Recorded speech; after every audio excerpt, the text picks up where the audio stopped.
Welcome everybody. This is the last session from this online series. So today we can just have questions on any topic from this series. So if you have questions, please post in the chat.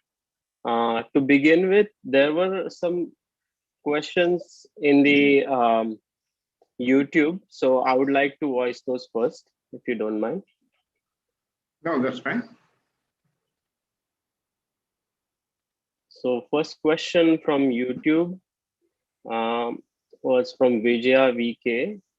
She's thanking for the entire series to Professor Krishna, and then saying that Krishnamurti commented on how to cooperate. If you know how to cooperate, you will know when not to cooperate. Please elaborate this.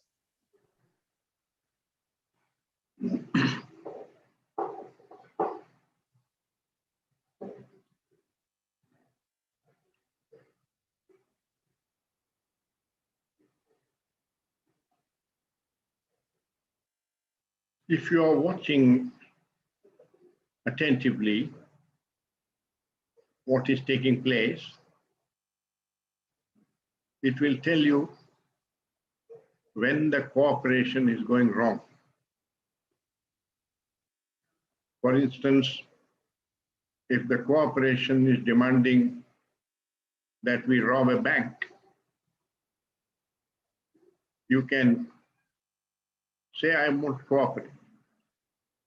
Or if they are going to start a war, you can say, I will not cooperate with this, in this activity.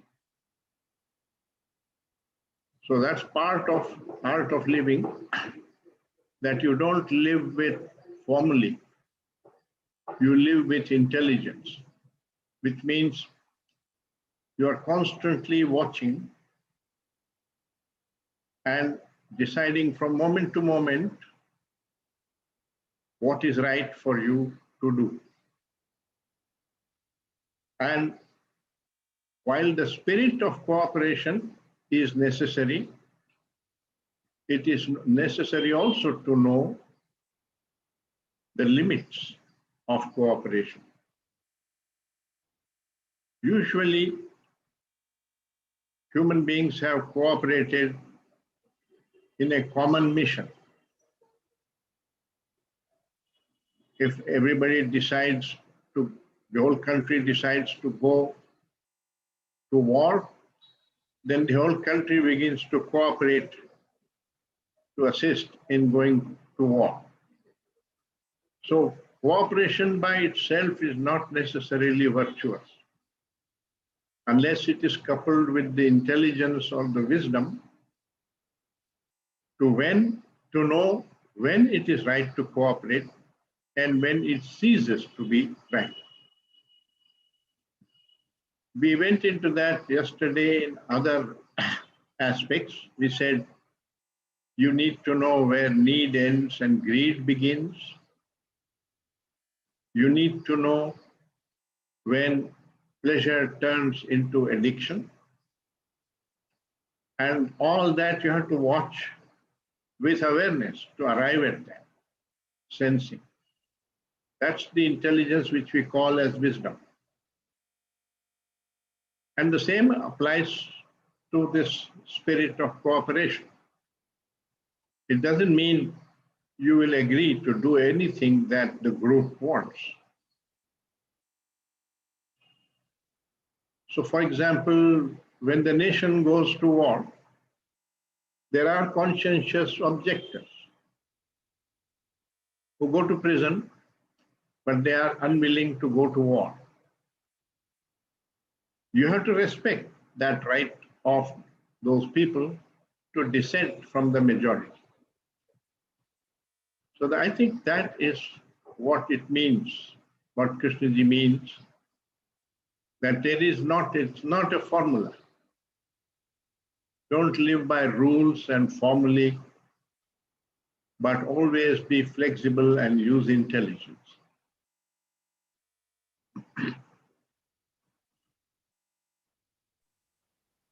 Thank you, sir. So next question on YouTube from Chandrasekhar ji. He's saying that I am disturbed by the news of children becoming orphans due to death of parents out of the pandemic, corona. And can it be a love in my case, or is it a fear? Please elaborate. I think it's a very natural response, but not too meaningful, because that doesn't help those children in any way or to change that situation. So you have to put that in its right place. It is something that takes place in us out of feeling of compassion. You don't want to end compassion. There is this sorrow of compassion. There is also the sorrow of personal loss, which comes out of attachment. So there is sorrow which comes from ego, and there is sorrow which comes from compassion, which is not ego. And you have to be able to distinguish between the two. It is important to end personal sorrow, the sense of personal loss, with the ending of the ego, it will go. But if you also end the sorrow of compassion, you have thrown the baby with the bathwater. So that's why it always requires very close observation and presence of mind in the present, attentive presence of mind, and the clarity which comes from wisdom or self-knowledge. That will tell you, your own intelligence will tell you what is the right thing to do. You can't have a formula as to what you should do.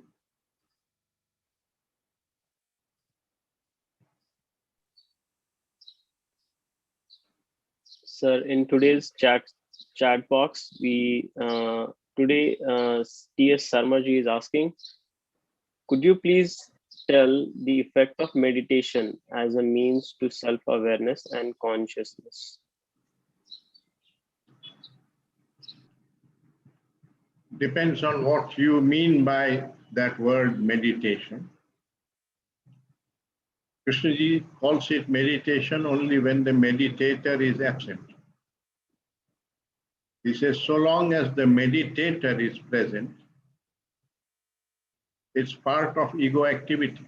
The me is meditating in order to receive something it wants, which may be peace of mind, or it may be nirvana or freedom or whatever. But essentially, so long as the me is there, it is not meditation. It's also not deep seeing, because the me will distort the seeing, and therefore it will prevent the perception of the truth. So it's a peculiar, paradoxical situation. I am wanting to perceive the truth, and I am myself also in the way. That's why Krishnaji talks about freedom from the me, or death, dying to the me. There's another way of looking at it. Our consciousness has two parts. One is the conditioned part,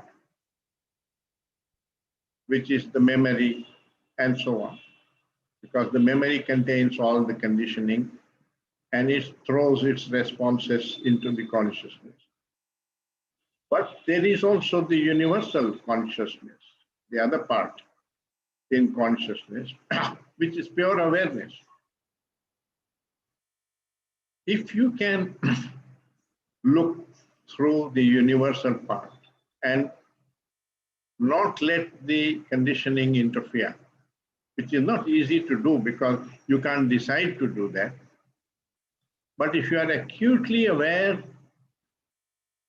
of the consequences of allowing the conditioning to come into your observation, maybe that acute awareness prevents the interference. Maybe. You have to watch what actually takes place. There is no guarantee that it will happen. But so long as the conditioned consciousness, conditioned part is interfering with perception, what one is seeing is a distorted truth, distorted reality.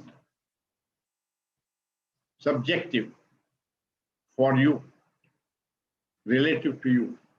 It's not universal truth. So that's the difficulty of being objective in this quest, the religious quest. In the scientific quest, it is relatively easy because you're observing something outside yourself and you can be pretty detached from what is taking place there. But when you're observing yourself, the me interferes. It's not separate. The one who is observing is not separate from that which is being observed. And therefore, it's very difficult to be objective. And that's the paradox I have just pointed out. So next question from Shankar Rao ji. He's asking, is it possible to stop recording psychological memories? Is it is only in inattention that recording happens, and how to understand we record psychological memories in inattention? We have said very clearly that your will, your decision has no role in this quest. It works only in very superficial matters. In anything profound like this, you can't decide to do this or not do this. Whatever takes place, takes place. All that you can do is to watch what is taking place and be aware of the dangers.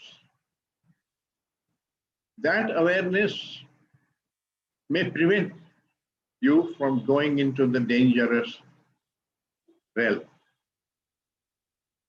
But if you are unaware of it, then you get into the dangerous realm. Look at how any habit or addiction forms. Take smoking, for example. A person picks up and starts smoking along with friends. Initially, it's quite awful. He stops it. Then his friends laugh at him and so on and say nothing happens, you are a chicken and all that. So he tries again. Eventually, he is able to compete with them and say that, well, I can also smoke 20 cigarettes like you.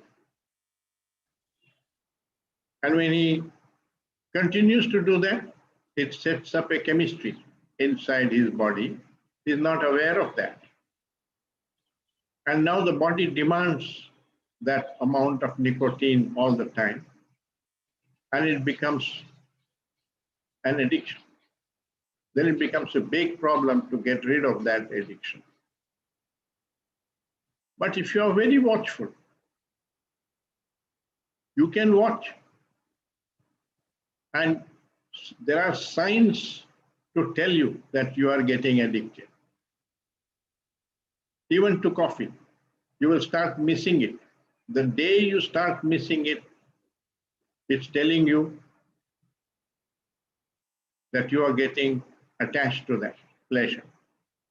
And at that time, it's very easy to stop that. I like to give the analogy of the forest fire. We were talking about forest fires just before the lecture began, talk began. Now the forest fire begins with a small little fire. Somebody throws a cigarette or something or a matchstick, at a picnic spot, and it catches fire. Of course, it can also happen naturally with electric lightning and things like that. But when it is a human error, it begins as a small fire.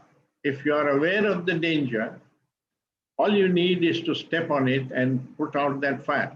But if you are not aware, the fire spreads, it builds up, and then even the entire town finds it extremely difficult to put that out.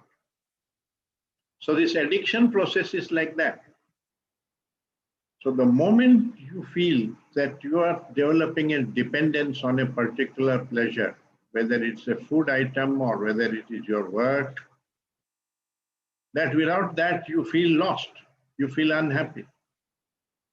It's pointing out to you that you are getting addicted. You're getting attached to this activity. And if you are aware of the danger of attachment and addiction, you can withdraw from that activity or correct for it. At that time, it is not such a difficult thing.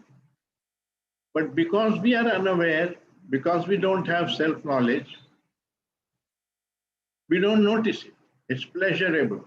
And so you go along until it becomes like the forest fire. And then it becomes extremely difficult and your will is not able to stop it. So again, you can't do it through decision, but you can do it through acute awareness and attention and watchfulness. That awareness will tell you when you are entering the danger zone. And when you watch that, nature has put an intelligence into our system, which doesn't allow us to court danger. We get into the trap of danger, which is what we call temptation. We call it temptation because our mind is not clear. Where the mind is absolutely clear, there is no temptation. And that's why it is necessary, both self-knowledge and awareness are very necessary for a human being. So next comment from Urmi ji. She's saying K shows us the irrationality of thought and asks us not to use it only where necessary. On the other hand, he also asks us to think on these things. Please explain these seemingly contradictory statements. What was the first sentence? K asking or K showing us the irrationality and the limits of thought, and then also saying think on these things. Yes, you have to ask this question as to what is the role of thought and where thought has no significance. If you don't use thought where thought is necessary, it goes wrong. If you use thought where thought is not relevant, also it goes wrong. And therefore, to put thought in its right place is the art of living. In the art of living, nothing is to be discarded.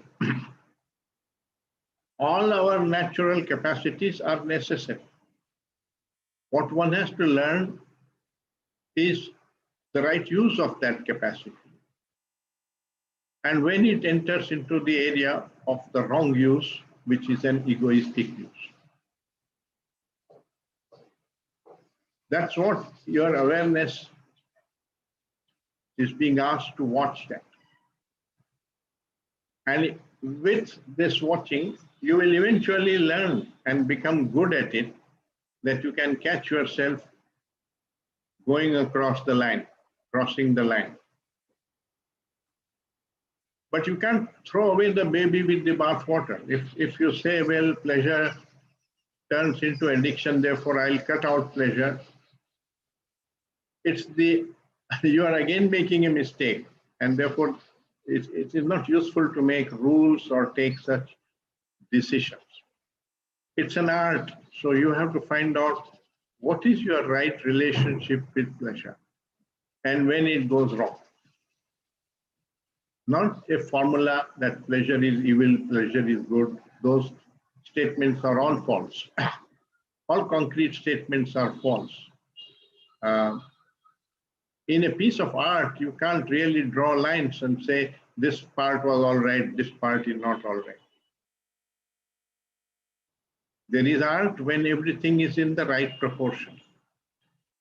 So what is the right use of thought? We need thought and words to communicate, right? Also, to analyze. It will create a question. But if you answer that question intellectually through analysis, it's okay in science and mathematics. But in life, it is not okay because it's all intellect and knowledge, and it will not bring you to wisdom. And perception of truth brings you to wisdom. So thought has limitations in self-knowledge. I think I gave that metaphor which explains this relationship with thought. That thought and reason, or knowledge and reason, are like the pole of the pole vaulter. He can raise himself with it when using the pole, but if he doesn't leave the pole, he will not get to the other side. It is like that. So it's wrong to think that I should not think. It's also wrong to think that thought can get us everywhere. Both statements are false. So you have to find out what is the right place of thought. Thank you, sir. Kanchanji is saying that Krishnaji is against any method. He says never ask how, but choiceless awareness is perceived to be a method in itself. That's a question.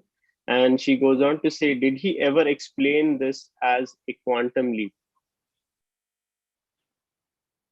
No, because he had never studied science, so he didn't talk about quantum leap. But when he talks about insight, it is similar to a quantum leap. Those of us who know science can talk of it as a quantum leap because there is a discontinuity there. You don't come to it continuously. That's why it is pathless. So there is a break from the past, complete break from the past in an insight. But the past has created the question. So it is not that the past is entirely useless. It creates the question in your mind and starts the inquiry. Because the past, if it is painful, it brings sorrow, you start asking why? Why do I have this sorrow? And that question is the role of the past and of the thoughts coming from the past from memory.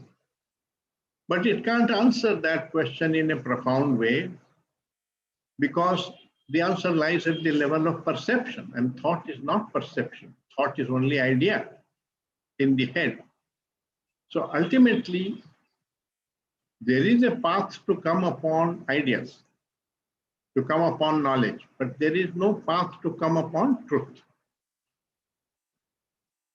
So he has not said that there is no method, no path for anything.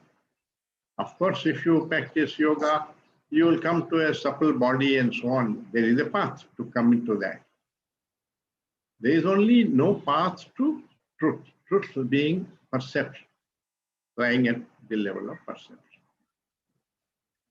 That's why it is important not to interpret his words and try to arrive at the truth. Because his words are pointing to a truth which you have to perceive. And you cannot know that. You will know that, well, if you analyze his words, your analysis is based on your conditioning. your thoughts and your analysis. It's subjective to you. So that is not the truth. And he said that, sir, don't accept what I say, investigate it. Investigate it in the mirror of relationship in daily life. And you will come upon a deeper truth for yourself. Then it's a truth. The idea of the truth is not the truth. That's the difficulty, and that's why it is pathless.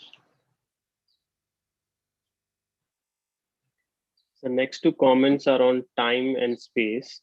They are asking, did Krishnaji imply that intelligence is beyond time and space and causation, and how it is different from the reality that the mind sees?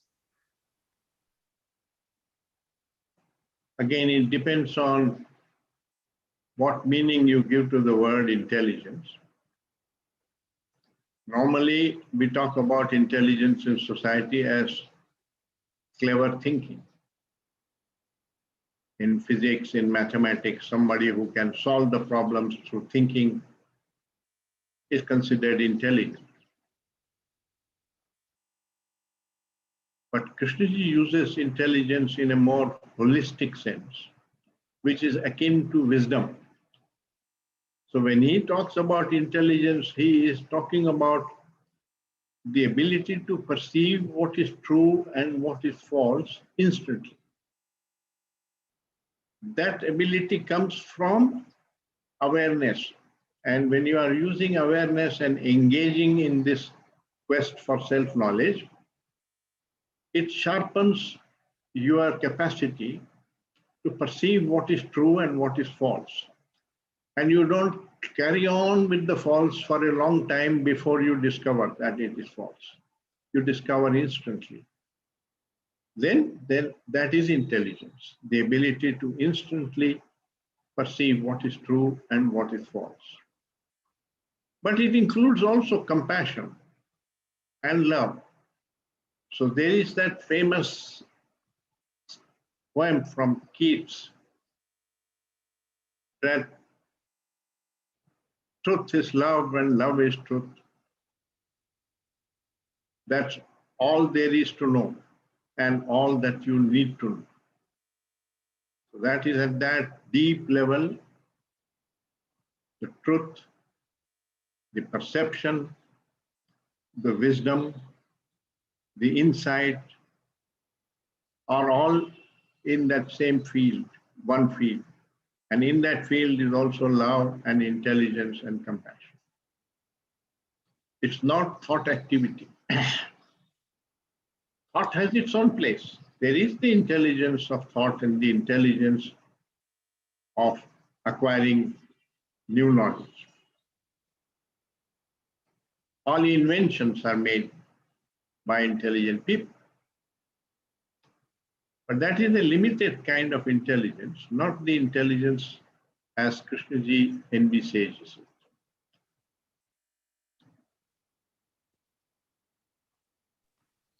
So next question from Sumitra ji. She's asking if you could please talk about sorrow of compassion.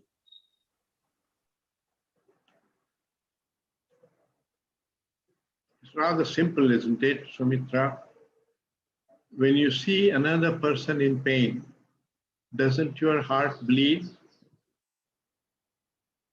That's a natural response. It is put there by nature. It is not created by your thinking. What is created by your thinking is a sort of sentiment.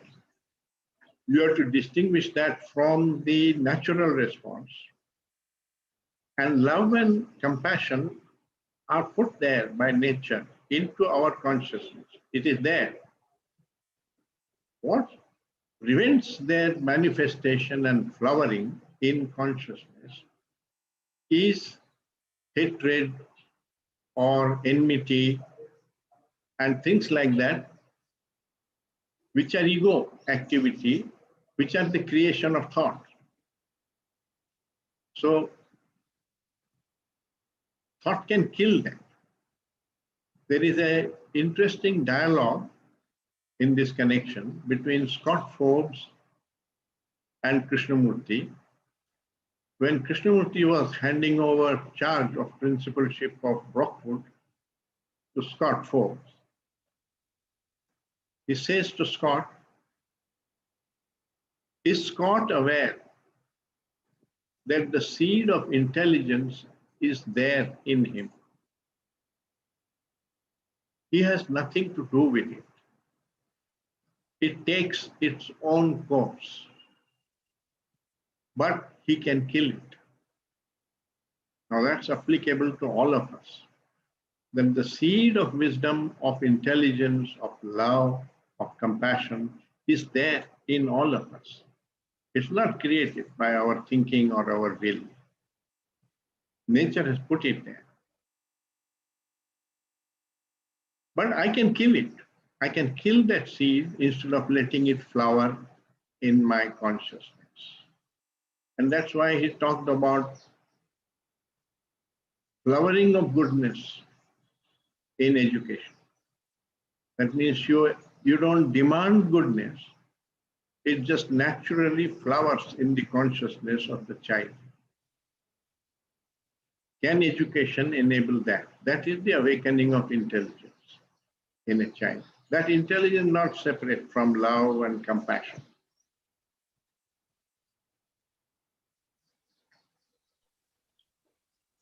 So next question from Vibhaji. She is asking, what is the difference between disciplined mind and order in consciousness?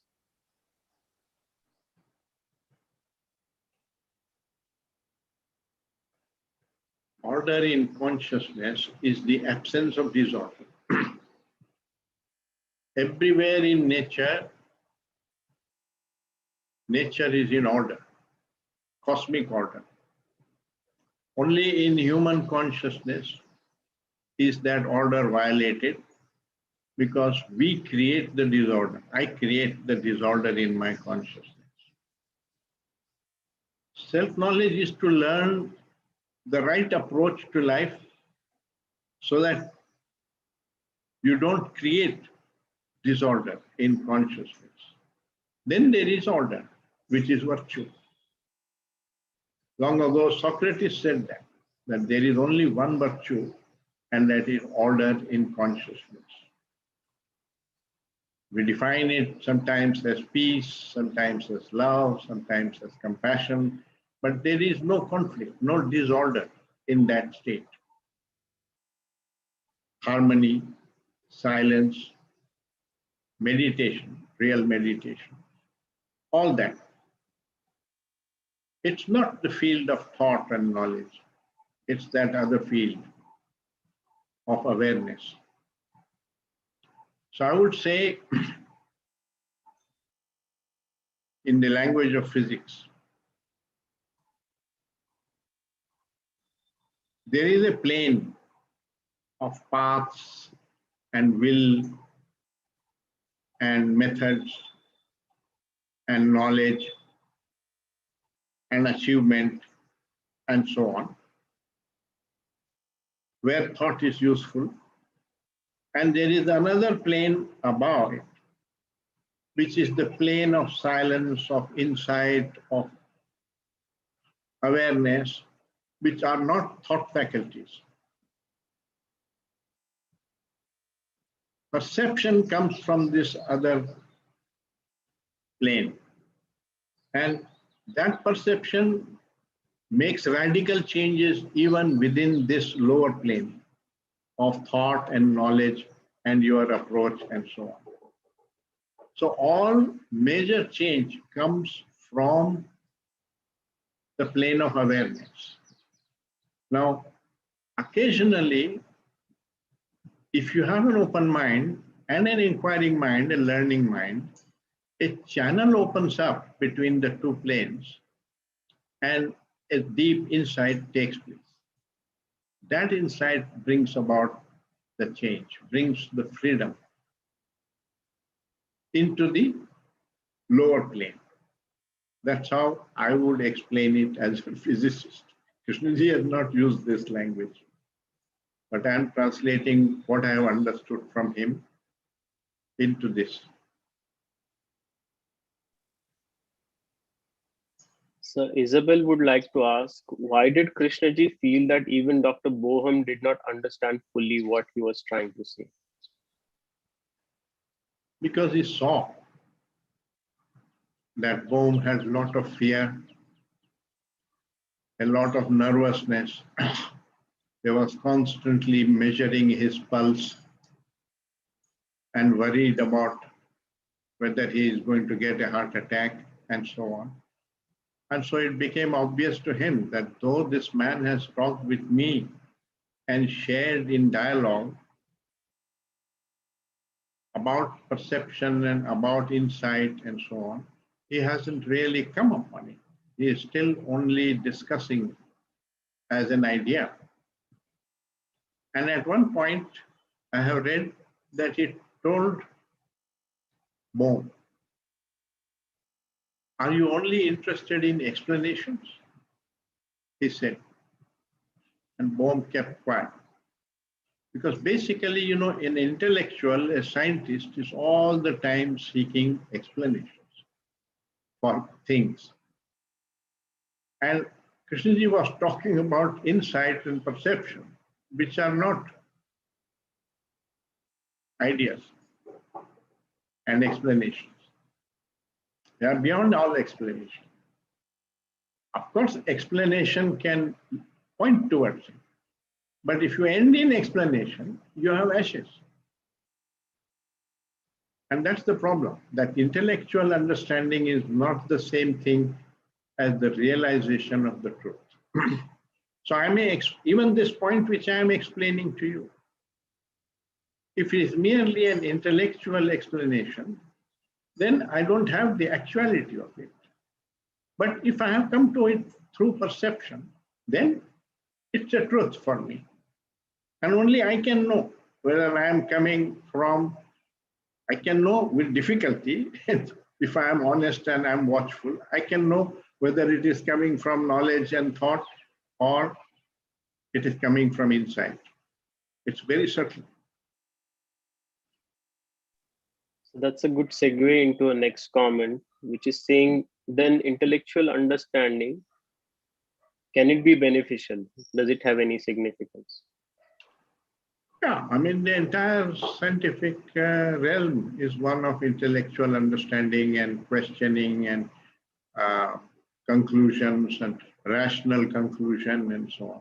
So Krishnaji values that. He says you have to be sane, you have to be rational, but know also the limits of reason. It can't take you beyond that. And he is asking us to go beyond the known. Actually, even in the field of academics, a major discovery is made through insight.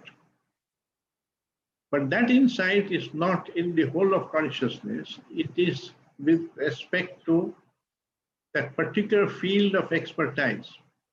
Only that particular question is being answered. So it's not a holistic perception. It is a perception within that narrow field of the scientific question. But it has the same quality of freedom from the known and a foray into the unknown. And it's a mysterious thing how the human mind can pick up something from the unknown and bring it into the field of the known. All geniuses in every field have done that, including, of course, people like Buddha and Socrates and Jesus and so on, who broke away from the past and brought something new into the field of the known and then described it. It may be a larger insight, but it has the same quality as the insight in science or art or music and so on.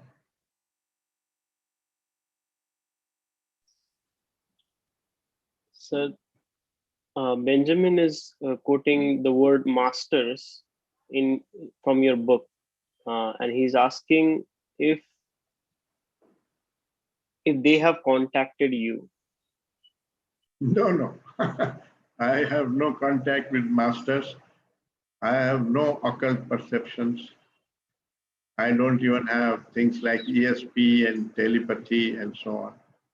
Uh,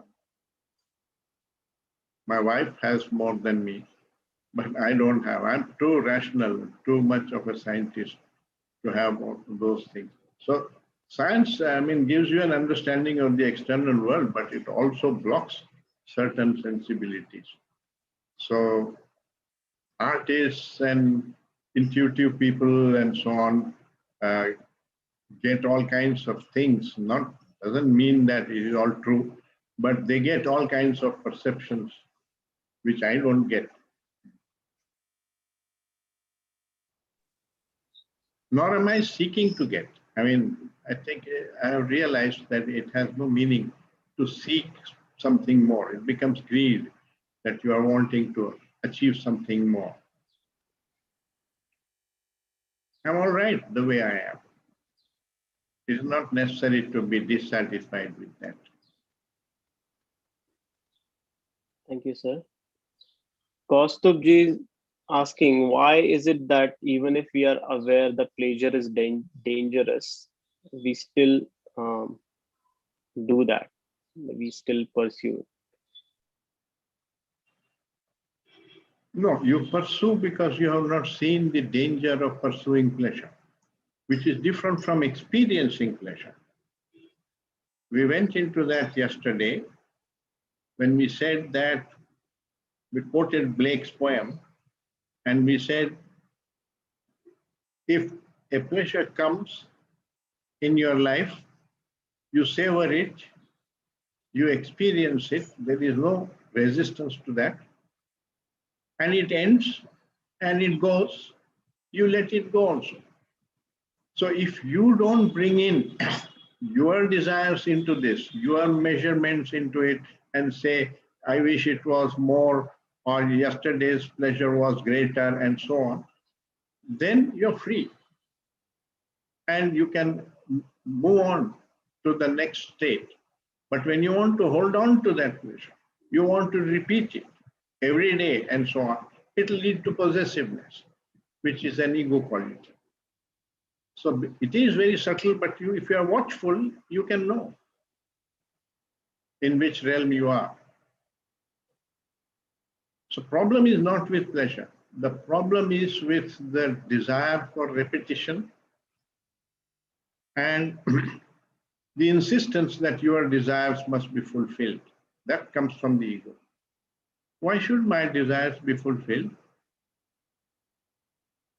Some will get fulfilled and others don't get fulfilled. That's so for all human beings. What is special about me that it should not be so? So this constant demand for more pleasure, more money, more this, more status, more, that's a problem. That's the greed. That is the ego. So next one is rather big comment from Dakshina ji. I would like to summarize it if I can. It's mainly about the thought being aware of itself, and she's saying Krishnamurti emphatically denies that it's not the thinker which is aware of thoughts, but it thought being aware of itself. Can you elaborate on this? I personally think that Krishnaji is using language somewhat loosely there. You must remember that he was not a scholar. Unlike us, he never went to university, so he was never asked to define terms very precisely and make statements which don't have double meaning and so on. He was a sage and he saw things which we don't see. But his language ability was poor. He often explains his own teaching in a very confusing way, according to me. But there is no harm in that, because in any case, even if he was very precise and gave you exact definitions and so on, you would still need to go beyond the idea and come upon perception.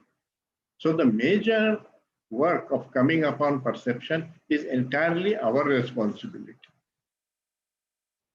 And he is all the time saying, don't accept what I say, don't just analyze my words to come upon the truth. You will never come upon it like that, and so on. So we have to listen to that in relating to him. Now, I think thought is a different faculty from awareness. So when he says, can thought be aware? Thought has no awareness. Thought is himself, he has explained that thought is a response from memory. But if he means by that can thought realize this limitation? That, of course, is possible. That means through awareness, by watching, you realize the limitation of thought. That's fine. But when he says thought is aware of itself, thought has no awareness as far as I am concerned. Awareness is a different faculty. And I can show you by an example. Look at a tree. When you watch a tree, you are aware of the whole of the tree. The light on the leaves, the color, the stems, the branch, and so on. And now the thought process enters into consciousness and gives a name to the tree. And it tries to describe the tree. How does it describe? It will describe it bit by bit. What is the root like? What is the stem like? What are the leaves like? What is the color? What is the shape? And so on. Bit by bit. But awareness takes the whole thing in. When you watch the tree, you see the entire tree. Especially if you are particularly attentive, you see the whole tree and all the details. That's why thought is a distraction from awareness. It focuses on a part and therefore not aware of the whole. That's how I understand thought and awareness as distinct faculties in our consciousness. So when he says, can thought be aware? I think it's a contradiction. When this is the meaning with which, what the meaning I have given to thought and the meaning which I am giving to awareness, in that this statement is a confusing statement. But he may have had other meanings. I mean, in this field, we don't define our terms very precisely. So one would, if he was here, I would ask him, sir, what do you mean, the awareness of thought? So according to me, he probably means, that through awareness, can you come to knowing, which is thinking, its limitation. But you come to it through awareness. You don't come to the limitations of thinking through thinking. It's the awareness that tells you that you are not getting anywhere. So next comment from Aditya ji regarding thought. He's saying thought is response to memory. Then how is it that using thought can we go beyond the memories?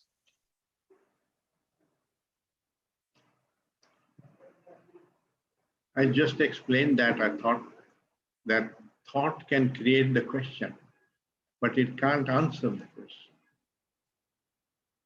So it makes you wonder. You stay with the question. When Krishna says, stay with the question, observe and all that, what is he doing? There is curiosity, there is wonder in the learning mind. But the question has been created by thought. And we are communicating questions to each other through thought. There is nothing wrong with that. It is important, we have a deep conditioning which we need to be aware of. That is, we are all the time wanting to know what should I do? What should I not do? So what happens with that conditioning? You read Krishnamurti and then you create a new morality out of it. That one should not do this, one should do that, one should remain aware all the time, one should not allow thought to interfere. He has never said.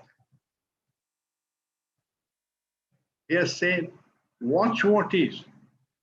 If there is the interference, that is what is. Watch it attentively with question in your mind, and learning may take place. Have an open mind. Don't come to it with conclusions.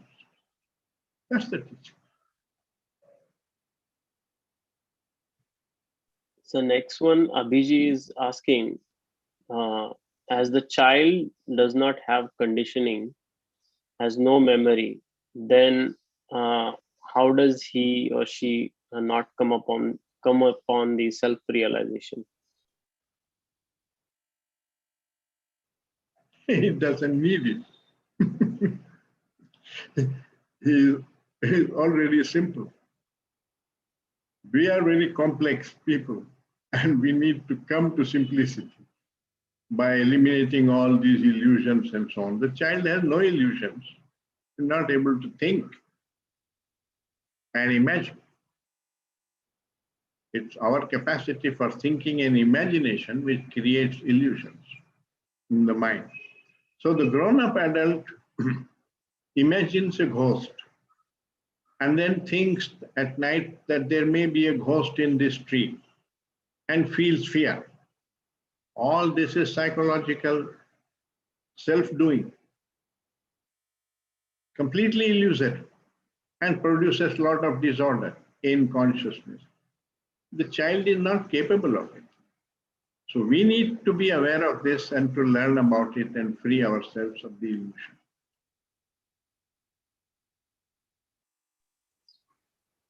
So Kalyanji is bringing a new word, pleasantness, and he is asking, is truth important or pleasantness more important? If we are given a choice between truth, which is painful, and illusion, which is pleasant, what would we choose? You will have to use your intelligence. Depends on the situation. There is no formula that can be given about it. For instance, there is a general guiding principle that before you make a statement or say something to somebody, there are three criteria that it should satisfy. One, that it should be true. Two, that it should be kind. Three, that it should be constructive, helpful. Now, often only one criterion is satisfied, the other two are not, then you have to decide whether you should say it or not. So supposing there is a person who looks very ugly, would it be right to go up to him and say, you are very ugly? It would be true, but it would hurt him. It would not be constructive. It would be unkind to do that. Therefore, one should not say. But don't look for formally. Don't look for answers at the level of action. Come upon the right consciousness, and your feeling of kindness and compassion will tell you what you should do or not do. Let me give you another example, because we are all used to this deeply conditioning that what should I do in this situation? Most people ask these questions. And Krishnaji kept on saying, don't ask how. That means come to it through intelligence, through your own understanding, and not through some method or formula. Suppose you have gone swimming with your friends, and one of your friends, you see him drowning in the river. Should you jump or not? This question cannot be answered. You will have to use your intelligence at that moment to take the decision. If you don't know swimming, it would be foolhardy to jump and drown along with him. If you know swimming, but you are so scared of the possibility of the fear of dying that you don't attempt to save him, then that's your ego acting there and telling you don't, there is danger there. At that time, you can't go to some guru and say, what should I do? There is no time. You have to take the decision immediately. And you will take that decision, not through logic and all this thinking and all that. The decision comes automatically to you. But that automatically depends on what wisdom your mind has, how you are approaching life and all that. So all this inquiry and learning is about coming upon wisdom. Your wisdom will tell you what to do. Don't ask Krishnamurti or Krishna what to do. His answer is not your answer. You will do what you will do. You can watch that and learn about yourself.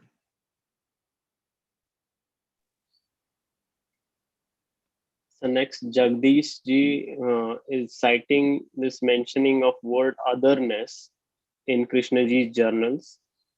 So he's asking if you could please elaborate on otherness. What I think about that, what meaning I derive from it, in other words,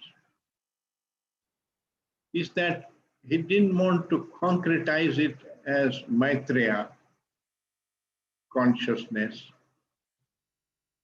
or masters, or something beyond, give it a concrete name, because that name has a lot of images associated with it, and he didn't want to create that. I mean, Maitreya has a lot of baggage from Buddhism. It's supposed to be a Lord of compassion and so on. All that is associated with that name. And yet, it is beyond the known, and therefore it is the other. So he just gave a different word in order not to use that word. He often didn't use the word God either, because God has so many different connotations in the minds of people. And anthropomorphic connotations, or some kind of power beyond yourself and so on, beyond nature, supernatural, etc. So he did not like to use those terms. I personally think that that is why he chose the word other.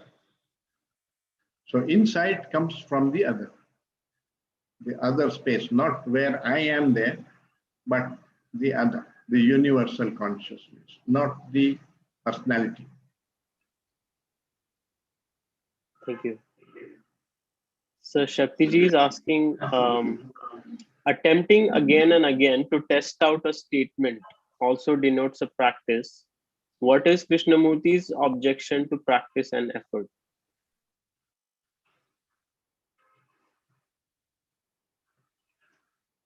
There is no objection.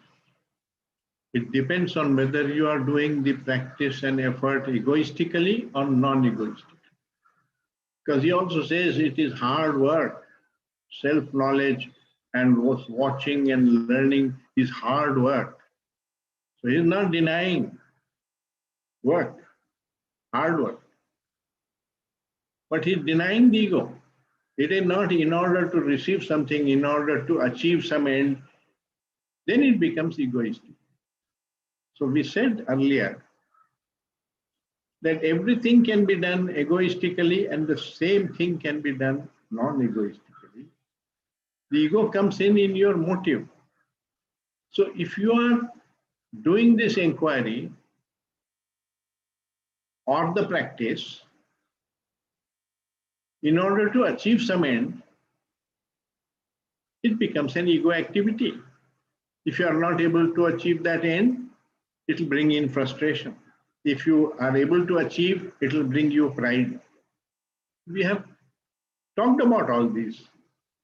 Both are ego. Frustration is an ego response. Pride is also an ego response. But you can do the same thing without a destination in mind, open-mindedly, just in order to learn about life, about yourself. So he himself practiced yoga 2 hours every day and pranayama and so on. But he never said that this is necessary and that it will take you to freedom and so on. He never said that. But he didn't object to it. He did it because he wanted to look after his body and it suited him. Somebody else may do jogging and so on instead of this. That's all right. You need to do something to look after your body. That's how I understand him. So he's not against practice, but be aware that the practice is not creating virtue. If you think it's creating virtue, you are in illusion. The practice is enabling its effect, which is true. There is causation, cause and effect. Yoga will give you a supple body. Silence will produce a sort of feeling of peace in your mind, but it's temporary. It's not a permanent peace. And so on. If you do it experimentally, then it's part of the learning process. You are watching what the yoga does, what pranayama does, what this practice does, what does it do if I concentrate, if I repeat japa and so on, what it does to my mind. Be honest, be watchful, learn about it. If you do it with a learning mind, it is a non-egoistic activity. It's part of learning.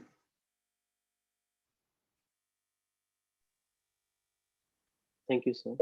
Another question from Kanchanji: is awareness different from me? Yes, it is, because it's neither yours nor mine. Awareness has no structure. Me has a structure. The self has a structure. Personality has a structure. Awareness doesn't have a structure, it is just a capacity. So long as thought doesn't enter, the me doesn't enter. I mean, you're just watching a tree. There is no me there.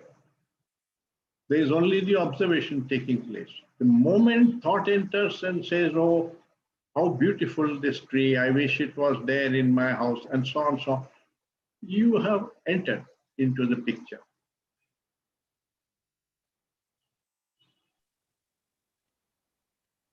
So next one from Rohit ji. He's asking, why is that disorder originates in human consciousness and not in other animals?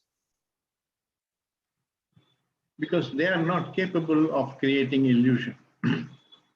Animals are completely in the present. If you have watched a dog, you will find that when he is hungry, he feels the pangs of hunger and he sleeps hungry and he looks for food next day when he wakes up. A human being also does that when he is hungry. But the human being is bitter. He feels that he's being treated unjustly. He compares. The dog is not capable of all that. So it's much easier to be a dog than to be a human being. I've often wondered whether one shouldn't ask if there is a next life, ask that let me be a dog rather than a human being, because so many problems all the time as a human being, and then constantly life is trying to solve one problem after another. So other than this activity of learning for oneself about life and about consciousness, the rest of it is all useless activity, all the time trying to solve problems, and in that process creating more problems and then solving those problems. So whole of life becomes a series of problems to be solved. And the ability to solve problems is called intelligence.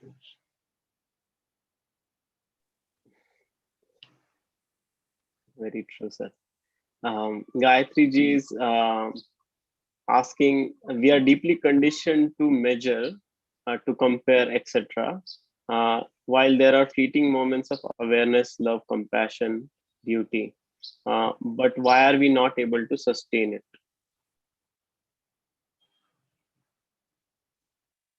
Because we have not deeply perceived the danger of comparison and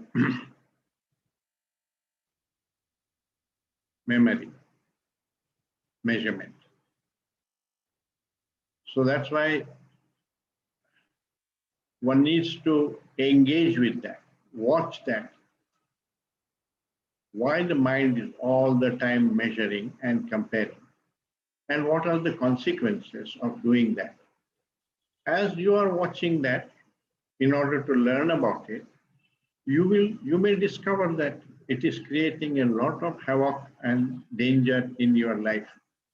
It's creating a lot of division, a feeling of inferiority, superiority, servility, jealousy. A lot of negative emotions come from comparison. Now, this explanation is not the truth. This explanation is a question with which one has to observe that in one's own life. If you discover that comparison is like a disease in my mind, which creates a lot of problems for me, and it stops. Because I said, nature has put an intelligence, no? That it doesn't allow us to court danger. Why don't you walk into fire?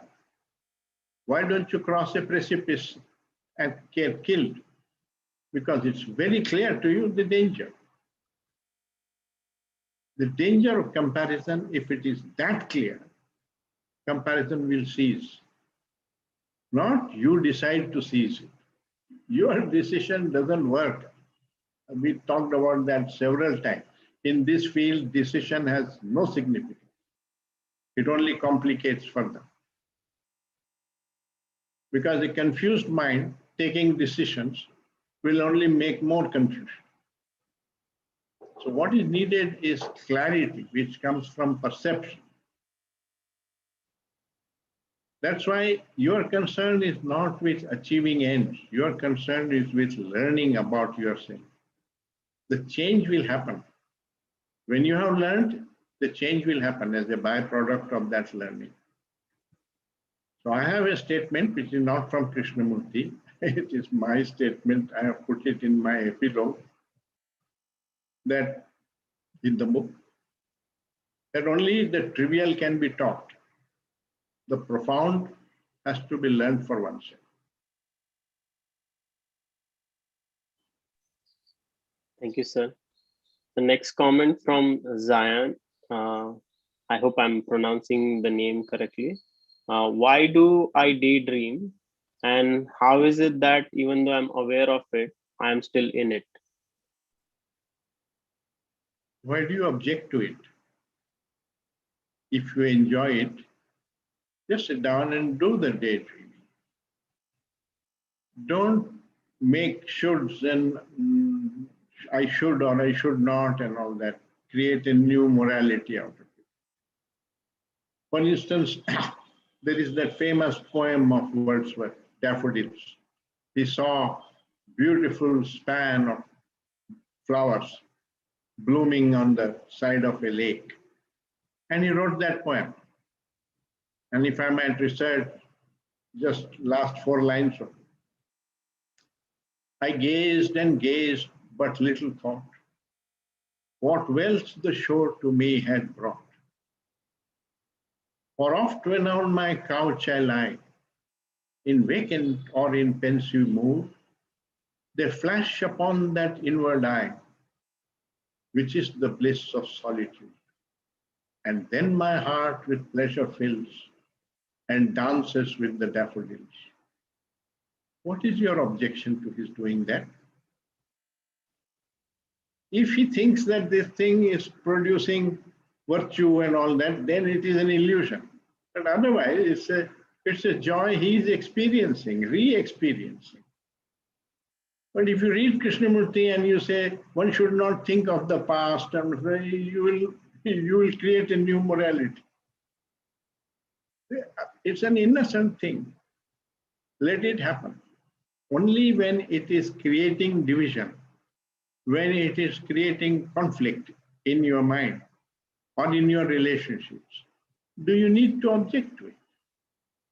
But just because you have read Krishnamurti or some guru, and you draw conclusions from that, they have never said that. They may have never meant that. So why not use our own intelligence and find out whether that obstructs in any way in our life, creates any disorder in consciousness. If you are addicted to it, all the time living in the past, as some old people, all the time thinking about youth and talking to everyone, when I was student, I used to do this, I used to do that, when I was young, I was like that, and so on. That becomes an addiction to your own existence of the past. Then it's boring for everybody else, but you are not aware of that. You think because it's interesting for you, you think it's interesting to everybody else. And that's an illusion. That's an illusion. So if you're very watchful, you can watch from the eyes of the other person that is not really interested, is getting bored. You can stop it. Yes, sir. Thank you. So next question from Shamal Rauji. He's asking, why does faith not find any space in the inquiry explained by K? Is not faith a personal experience? And he goes on to say there are individuals moved by faith, have shed their conditioning and became free. Well, any person can become free at any moment. If you have read the life of Ashoka, he was an extremely violent king. He believed in killing and violence and plunder. And then after the Kalinga war, something moved him. And suddenly he changed course and became remorseful and gave up and took to Buddha's teaching and became, thereafter he ruled for 10 or 15 years as a very benevolent king. This is a historically known fact. Huh? So what I'm saying is, even a cruel man like that, even a man like Hitler, insight is not completely blocked for a man. It can come. But it will require some deep sorrow or deep feeling to create that insight. It doesn't come when you are mildly experiencing some things and pleasure and so on. It doesn't come. So that's why at one time Krishnaji said, sir, why do you want to avoid sorrow? Sorrow is a great teacher. Invite sorrow.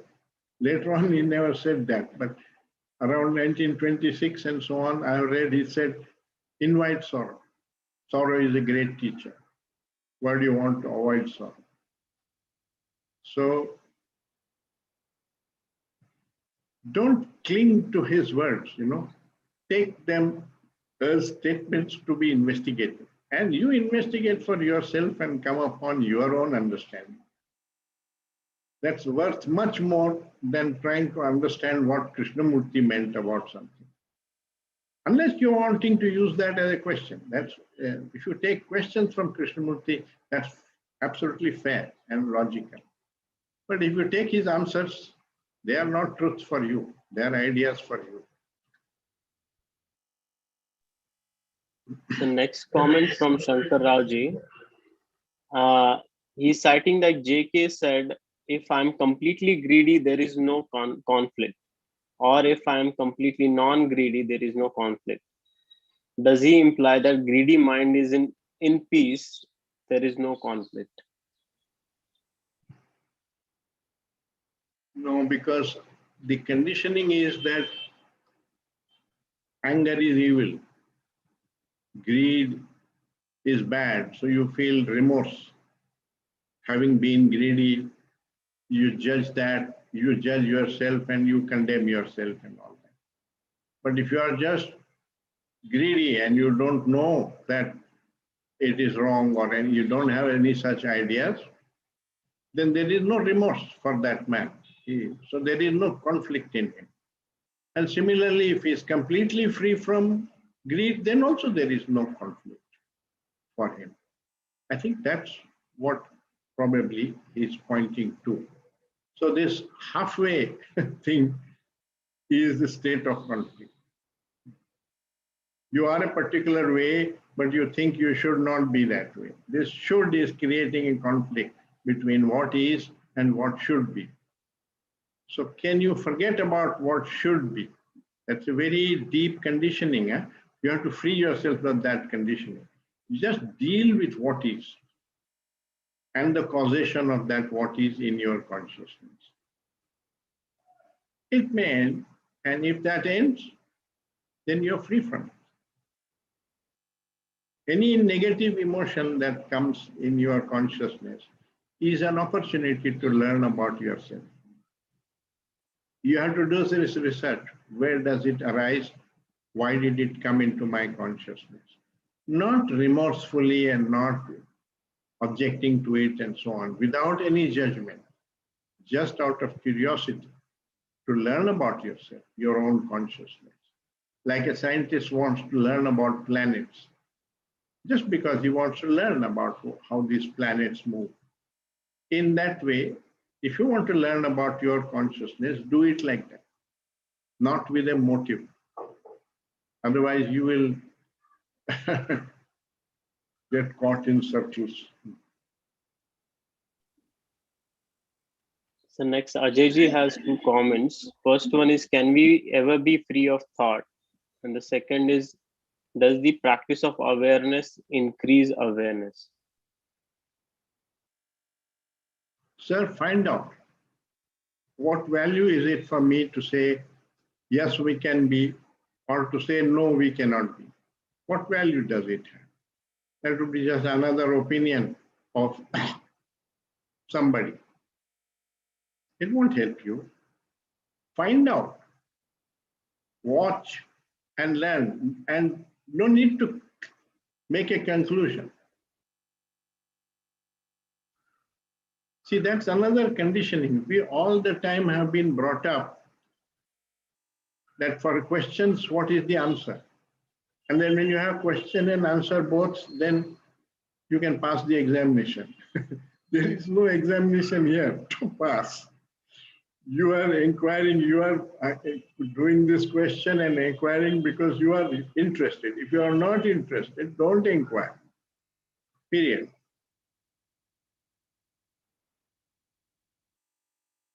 So next question from William.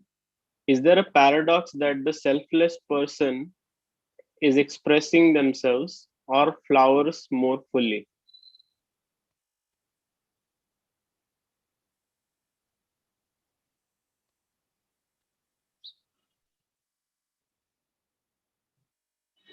You see, from what I quoted as the dialogue between Scott Forbes and Krishnamurti, there is a seed in our consciousness. I mean, I'm telling you what Krishnaji said, which flowers in consciousness. The seed of wisdom, the seed of intelligence, it creates that flowering of virtue. But the self obstructs it, kills it.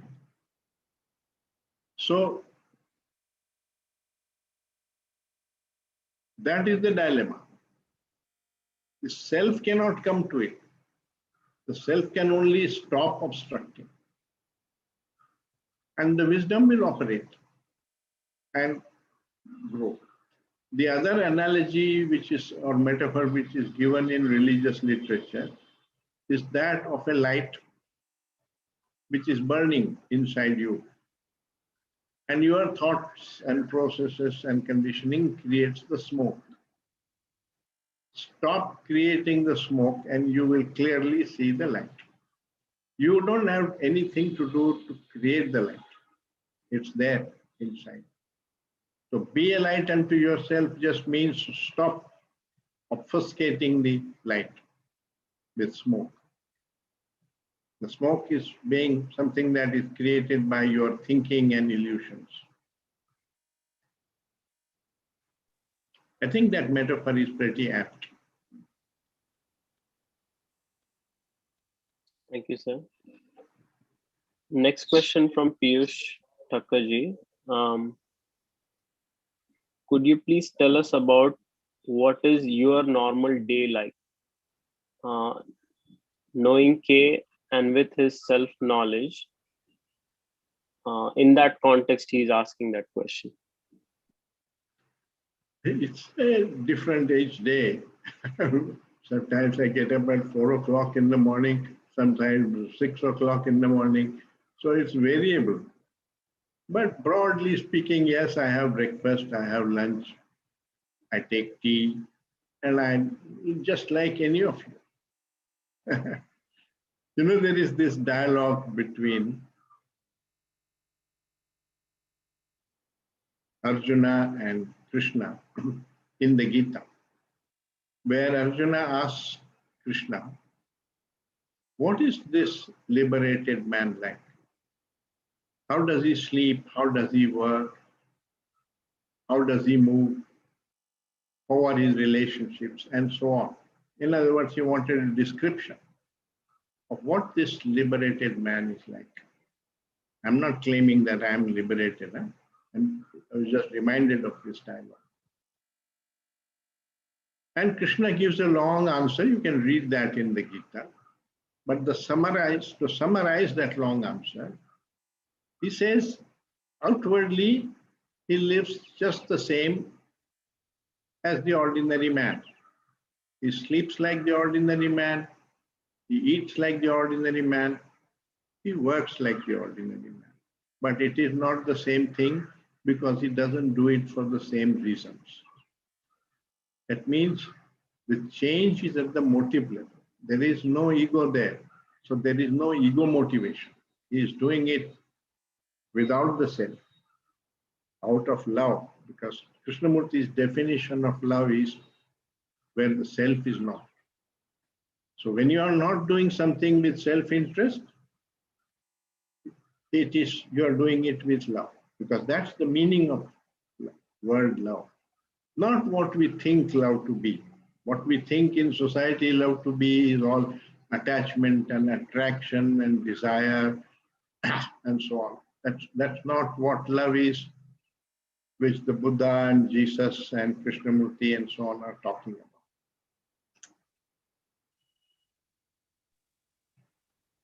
So next, I will try to interpret what Hansaji is trying to say.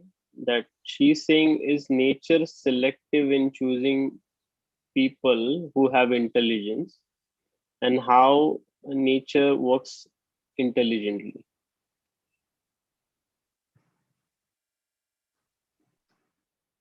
No, nature's intelligence is the order which it maintains. That order is operating in your body also. The body is part of nature. And 10,000 things are happening just rightly in your body as they should happen. All that you do is take some food and exercise, and the rest of it all happens automatically. You don't decide, you don't have to use will and so on. It just happens naturally. Your digestion process, your sleep, your everything, blood circulation, everything happens naturally. That's the tremendous order in nature. That order is nature's intelligence. It's not intelligence in the sense we use that word, that you intelligently solve some problem. No, in nature there is no problem. Nature just follows the laws of nature.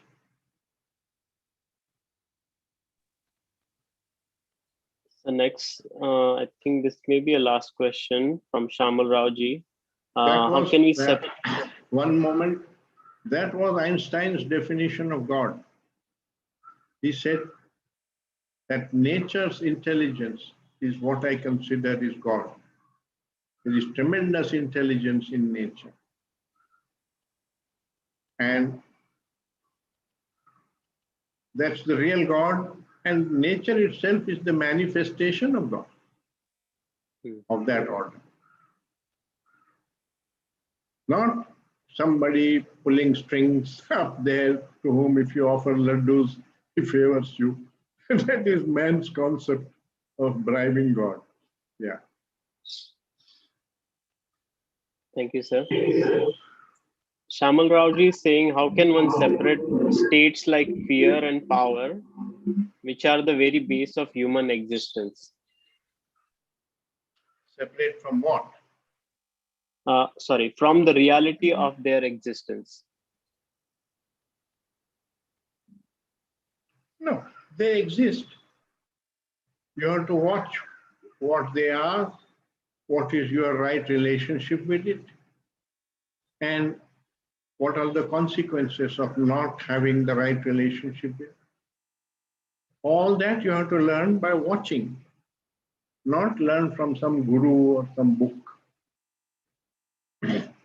Our intelligence has been limited because we are all the time looking to teachers and guides and people to give us answers. We have stopped learning for ourselves and doing things ourselves.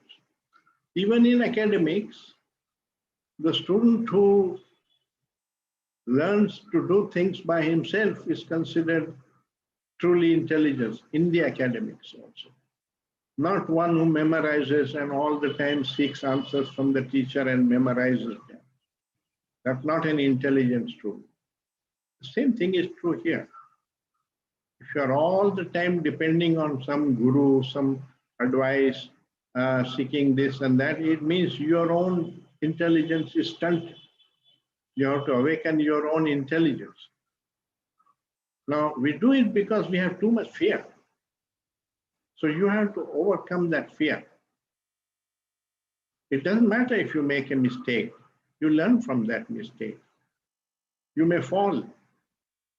I mean, it's like saying, I'll enter the water only after I have learned swimming. It's an impossibility, no? You have to take that risk of entering the water and swimming. You can minimize that risk by having some gadgets and so on. But you have to enter the water before you swim.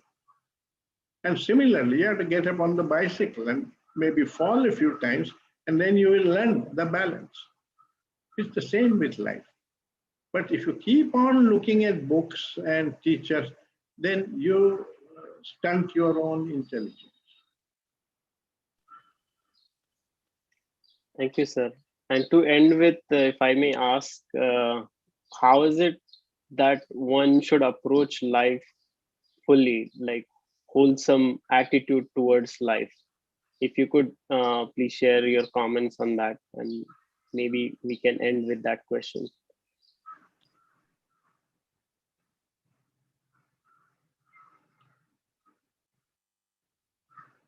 Watch it. What self-interest as a motivation does to your life. Watch it till you become aware of the danger of approaching life like that. Then there will be a real change. Don't approach any relationship with self-interest.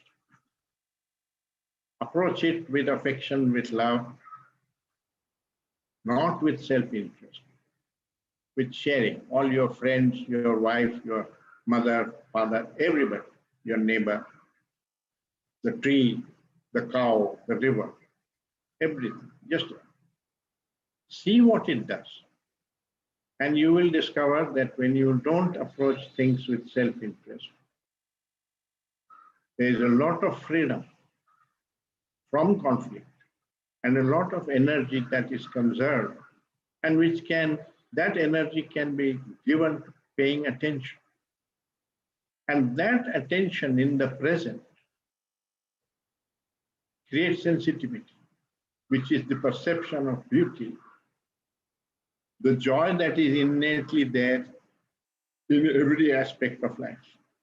And when you are motivated by that joy, that's a natural motivation, not the motivation of a reward or a carrot that is your boss hangs in front of you as promotion or